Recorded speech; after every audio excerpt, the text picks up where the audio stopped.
चलो hello good morning student, मैं सचिन चौधरी जो आपके लिए ग्रंथ एकेडमी में हेड कांस्टेबल मिनिस्ट्रियल और एएसआई की जो भर्ती है ये बीएसएफ की उसके बारे में अपडेटेशन लेके आया हूँ।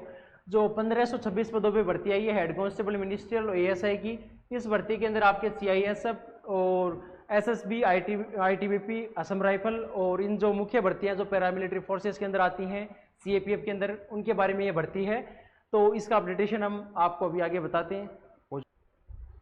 तो अपन बीएसएफ की वैकेंसीज के बारे में देखते हैं किस हिसाब से और फॉर्म कब कब फिल किया जाएगा। तो जैसे बीएसएफ का ये फॉर्म आया, अभी एप्लीकेशन आ चुकी है, उसके अंदर फॉर्म फिलिंग होगी अभी 9/6/2024 से लेकर फॉर्म फिलिंग डेट स्टार्ट होगी 9/6/2024 से लेकर, उसके बाद में फॉर्म फिलिंग डेट चलेगी। आपके लास्ट डेट है 8/6/2024 तक इसकी फॉर्म फिलिंग डेट। जो आपके बीएसएफ का फॉर्म है एएसआई और एसआई दोनों का, एएसआई और हेड कांस्टेबल दोनों की फॉर्म फिलिंग डेट यहाँ से 9/6/2024 से लेकर 8/7/2024 तक चलेगी। उसी के साथ में अगर अपन इसके बारे में देख लेते हैं आगे, वैकेंसीज की डिटेल्स देखें आगे किस हिसाब से वैकेंसीज बांट रखी है। तो उसके अंदर अगर अपन देखना चाहिए इनका बेसिक पे, चाहे एएसआई देख लो चाहे हेड कांस्टेबल देख लो, दोनों का बेसिक पे है आपके। जैसे असिस्टेंट सब इंस्पेक्टर है, इसका बेसिक पे है पहले 29,200 से लेकर 92,300 रुपये। उसी अनुसार आपके हेड कांस्टेबल है उसका बेसिक पे लेवल है 4th और 25,500 से लेकर 81,100 रुपये। अगर अपन इसका माने तो नॉर्मली अगर आपके पास पेमेंट मिलेगा तो 60,000 रुपये के समथिंग आपको पेमेंट मिलेगा 1 मंथ का। और उसी के साथ अगर इसका माने तो 55,000 रुपये के समथिंग आपको पेमेंट सारा मिला के, सारे आपके जितने भी एचआरए हैं, अलाउंस है, सारे मिला के एएसआई का आपको मिलेगा 60,000 और हेड कांस्टेबल का आपका पूरा मिलेगा आपको 55,000 के समथिंग अमाउंट मिलेगा। उसके साथ अगर अपन आगे चलें तो इनकी वैकेंसीज की डिटेल्स देख लेते हैं, सारी की सारी जो भी वैकेंसी डिटेल है उनके बारे में। जैसे आपके सबसे पहले देखिए एएसआई है, एएसआई की अगर आप अपन डिटेल्स देखें तो सबसे पहले बीएसएफ, सीआरपीएफ, आईटीबीपी, सीआईएसएफ और एसएसबी, इन 5 वैकेंसीज है। इन 5 प्रकार की पोस्ट में आपके वैकेंसीज डिवाइडेड है। सबसे पहले अगर अपन देखिए मेल और फीमेल की, तो यूआर रीजन में अलग अलग है। जैसे बीएसएफ में 2 है और सीआरपीएफ मेल फीमेल की 8 है और आईटीबीपी में मेल की है 19 और फीमेल की है 3 और सीआईएसएफ में मेल की है 37 वैकेंसीज और फीमेल की है 06 वैकेंसीज और एसएसबी की है 2।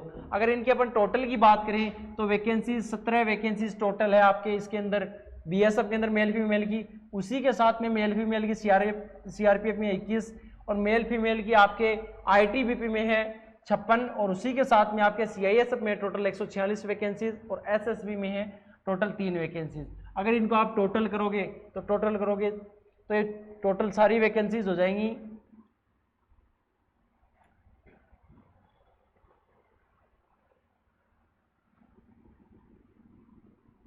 3 और 5 से 3 8, 8 और 4 12, 12 और 2 बचे 243 वैकेंसीज तो आपके एएसआई की है। उसके अलावा जो बची बाकी वैकेंसीज 1526 में से, तो वो टोटल वैकेंसीज किसकी हो जाएंगी आपके, वो है हेड कांस्टेबल की।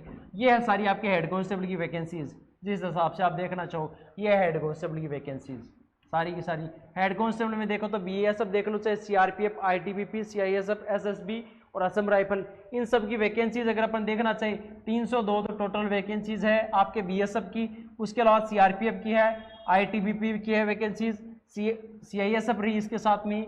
नीचे देखे तो एसएसबी और आपके हेड कांस्टेबल में 35 वैकेंसीज किसकी हैं, असम राइफल की भी है, असम राइफल की है। एएसआई के अंदर असम राइफल की वैकेंसीज नहीं थी, बट हेड कांस्टेबल में आपके असम राइफल की वैकेंसीज भी है भाई, गौर करके देखना।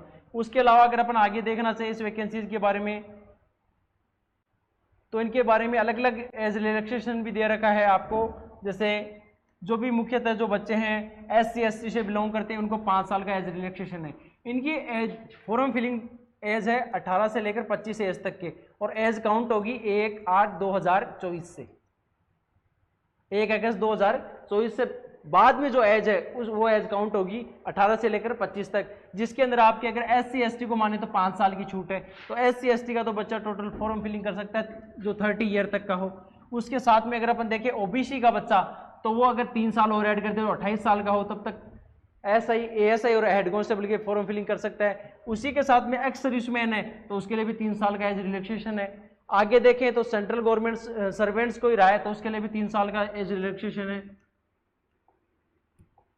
और नीचे चले तो अपन देखें विडोज हो या डाइवोर्स वुमेन हो, उनके लिए भी अगर अपन देखें अप टू एज 35% ईयर और ईयर फॉर है general EWS OBC and 40 years for है SC ST के लिए। जो मुख्यतः जो डाइवोर्स वुमेन है या विडोज है विधवा, उनके लिए 35 साल तक, और जो अपने जनरल है कैटेगरी से EWS OBC है उनके लिए 40 ईयर है। SC ST के लिए आप SC ST के लिए कितना है 40 ईयर, और जनरल EWS OBC के लिए है 35 ईयर। उसके साथ में अगर अपन नीचे देखना चाहिए तो जो children and development of victims उनके लिए 5 साल की छूट है। ये अलग अलग हैं जिनके लिए छूट दे रखी है, एज रिलैक्सेशन दे रखा है। अब आगे अपन इसके बारे में चर्चा करते हैं, इसका क्या फिजिकल एंड्योरेंस टेस्ट है, क्या PET है, क्या PST है इसका।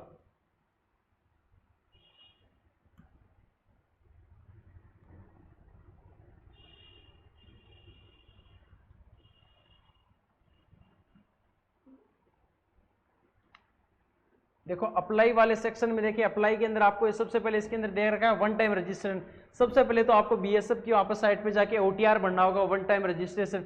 उसके बाद में आपको जाके एप्लीकेशन जिस भी आप फॉर्म को फिल कर रहे हो, जिससे भी फिल कर रहे हो वो फिल करने पड़ेगा। सबसे पहले तो आपको इसमें OTR करना होगा। OTR मतलब वन टाइम रजिस्ट्रेशन। वो OTR होने के बाद आप इसमें एप्लीकेशन फिल करोगे, जिस भी वैकेंसीज को आप टॉप पे रखना चाहते हो उस हिसाब से। OTR होने के बाद एप्लीकेशन फिल करें, फिर आपको पेमेंट करना है इसका, और उसका पेमेंट मेथड है ऑनलाइन ही है, ऑफलाइन नहीं है भाई, ध्यान रखना इस चीज़ का आप लोग। उसके अलावा अगर अपन नीचे चले तो अपडेटेशन देखते हैं अपन सेंटर ऑफ एग्जामिनेशन। ये सारे एग्जामिनेशन सेंटर है इसके, जो आप देख लेना भाई सारे गौर से। जो इसका आप अगर नोटिफिकेशन डाउनलोड करोगे तो मिल जाएगा BSF का total head constable ASI vacancies का। ये आ गया स्कीम ऑफ एग्जामिनेशन। इसका एग्जामिनेशन स्कीम क्या है उसके बारे में थोड़ी चर्चा कर लेते हैं अपन लोग। सबसे पहले इसके अंदर क्या होगा, फेज फर्स्ट, उसके अंदर आपके सबसे PET होगा, फिजिकल एंड्योरेंस टेस्ट होगा भाई आपके। क्या होगा, PET सबसे पहले होगा। PET होने के बाद में फिजिकल एंड्योरेंस टेस्ट और फिजिकल एफिशिएंसी टेस्ट और फिजिकल स्टैंडर्ड टेस्ट, ये दोनों टेस्ट होने के बाद में जिसमें आपकी रनिंग हो गई या हाइट वगैरह मेजर करना हो गया, वो सारे हो जाएंगे। फिर सेकेंड नंबर फेज है, उसके अंदर आपका कंप्यूटर बेस्ड टेस्ट होगा, जिसके अंदर आपके 100 क्वेश्चन आएंगे। उन 100 क्वेश्चन का वेटेज इस हिसाब से है, जो आपके 20 क्वेश्चन है वो तो होंगे आपके GK के, 20 क्वेश्चन है वो कि आपके रीजनिंग के, 20 क्वेश्चन है वो होंगे आपके मैथ के, 20 क्वेश्चन में हिंदी और इंग्लिश ऑप्शनल है भाई, ध्यान रखना। जो हिंदी चूज करता है वो हिंदी चूज कर लीजिए, और जिसको इंग्लिश अच्छी आती है वो इंग्लिश चूज कर लीजिए। हिंदी इंग्लिश दोनों ऑप्शनल है इस एग्जाम के अंदर। और 20 क्वेश्चन है वो है आपके क्लेरिकल एप्टीट्यूड के भाई, क्लेरिकल एप्टीट्यूड के क्वेश्चन है 20 क्वेश्चन। तो टोटल वेटेज है क्वेश्चन का 100 क्वेश्चन, और वेटेज अलग अलग है। GK के 20 क्वेश्चन है, रीजनिंग के 20 है, मैथमेटिक्स के 20 है, हिंदी और इंग्लिश के 20 क्वेश्चन है, और आपके इसके अलावा क्लेरिकल एप्टीट्यूड के 20 क्वेश्चन है। टोटल 100 क्वेश्चन है एग्जाम का, ये पैटर्न रहेगा आपका। अगर अपन आगे देखना चाहिए तो थर्ड फेज क्या होगा आपका, स्किल टेस्ट होगा, डॉक्यूमेंटेशन वेरिफिकेशन होगी, और उसके बाद में मेडिकल एग्जामिनेशन। स्किल टेस्ट में क्या होगा भाई, स्किल टेस्ट में आपका होगा टाइपिंग। स्किल टेस्ट में आपका टाइपिंग टेस्ट होगा मुख्यतः। जैसे जो ASI की वैकेंसीज होती है उसके लिए शॉर्ट हैंड होता है, और हेड कांस्टेबल की वैकेंसीज होती है उसके लिए आपके नॉर्मल टाइपिंग टेस्ट होता है। उसके लिए आपको एक ड्यूरेशन टाइम दिया जाता है, उसमें आपको एक स्पीड दी जाती है, उतना आपको जो आपका वर्ड पर मिनट टाइम आना चाहिए आपको एक पैराग्राफ टाइपिंग के लिए दे दिया जाता है, या और भी मेथड यूज करके वो आपको एक टाइपिंग स्पीड चेक करते हैं हेड कांस्टेबल में। और ASI के अंदर आपको क्या है, शॉर्ट हैंड टाइपिंग करनी पड़ती है। उसके लिए आपको कम से कम भी 6 से 8 महीने का एक्सपीरियंस होना चाहिए शॉर्ट हैंड के लिए, आपकी अच्छी तैयारी होनी चाहिए। अगर आप नॉर्मल टाइपिंग कर पा रहे हो तो आपको हेड कांस्टेबल का फॉर्म फिल करना चाहिए, क्योंकि अगर आप ASI का फॉर्म भर दोगे उसमें आपको अगर शॉर्ट हैंड नहीं आ रहा है तो कोई फायदा नहीं। अगर आप उस सीट के लिए तैयारी कर रहे हो तो आपके 5 से 6 महीने खराब हो जाएंगे, क्योंकि अगर आपकी शॉर्ट हैंड तैयार नहीं है, आप पेपर भी क्लियर कर लोगे, physical endurance test, physical standard test भी क्लियर कर लोगे, बट आगे जाके अगर आप शॉर्ट हैंड में स्किल टेस्ट में रह जाओगे तो वो चीज़ आपके 5 से 6 महीने खराब हो जाएंगी। तो सबसे पहले ये चीज़ का ध्यान रखना, टाइपिंग टेस्ट में जिसको शॉर्ट हैंड नहीं आ रहा है वो बच्चे हेड कांस्टेबल के फॉर्म में फिल करें, क्योंकि आपको आगे जाके यहाँ पे दिक्कत हो सकती है। क्योंकि अगर जो बच्चे जैसे तैयार कर रहे हैं या जो शॉर्ट हैंड की तैयारी चल रही है, जिनको 12 महीने कर चुके हैं या जो अभी रेगुलर हैं, तो वो तो ये भर सकते हैं क्योंकि इनकी तो अच्छी तैयारी हो जाएगी। बट जिन बच्चों की तैयारी नहीं है शॉर्ट हैंड की, उनका तो मेरा तो मानना ये कि आपको हेड कांस्टेबल का फॉर्म भरना चाहिए, जिससे आपके चांसेज हो सिलेक्शन के। तो ये अपना सारा डाटा था इस वैकेंसीज के बारे में। कुछ अलग भी देखते हैं अगर कोई और चीज़ भी है, जैसे आपको ये दे रखा है फिजिकल स्टैंडर्ड टेस्ट में आपके क्या क्या हैं। मेल कैंडिडेट के लिए 165 सेंटीमीटर हाइट है, उसके अलावा चेस्ट है 77 सेंटीमीटर और 82 सेंटीमीटर, मतलब 5 सेंटीमीटर आपका एक्सपेंड होना चाहिए चेस्ट सांस फुलाने के बाद में। फिर male candidate Fehling in the categories of है, जैसे जो मुख्यतः पहाड़ी इलाका है, जो अलग जो पूर्वी रीजन जो अपने पूर्वी भारत के हैं जो राज्य, उनमें आपको हाइट में भी छूट है और उसी के साथ में आपके जो चेस्ट है वो चेस्ट सेम ही है 77 सेंटीमीटर क्या है आपका चेस्ट और 82 क्या होना चाहिए आपका फुलाने के बाद।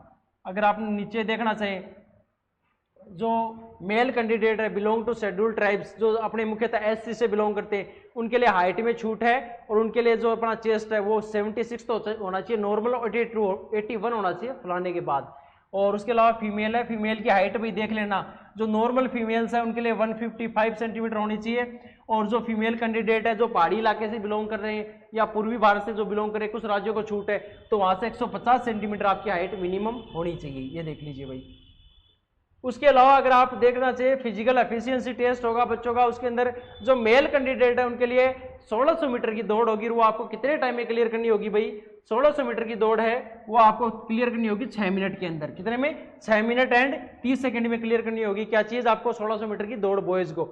और इसी में जो गर्ल्स हैं उनको आपको 800 मीटर की दौड़ 4 मिनट के अंदर अंदर क्लियर करनी होगी भाई। ये बॉयज और गर्ल्स के अलग अलग क्या है, उन्होंने फिजिकल जो आपका एफिशिएंसी टेस्ट के अंदर उन्होंने ये डिमांड रखी है कि क्या है requirement for a male candidate 1600 metre 6.5 minute में और फीमेल कैंडिडेट के लिए 800 मीटर कितने टाइम में करनी है? 4 मिनट के अंदर भाई।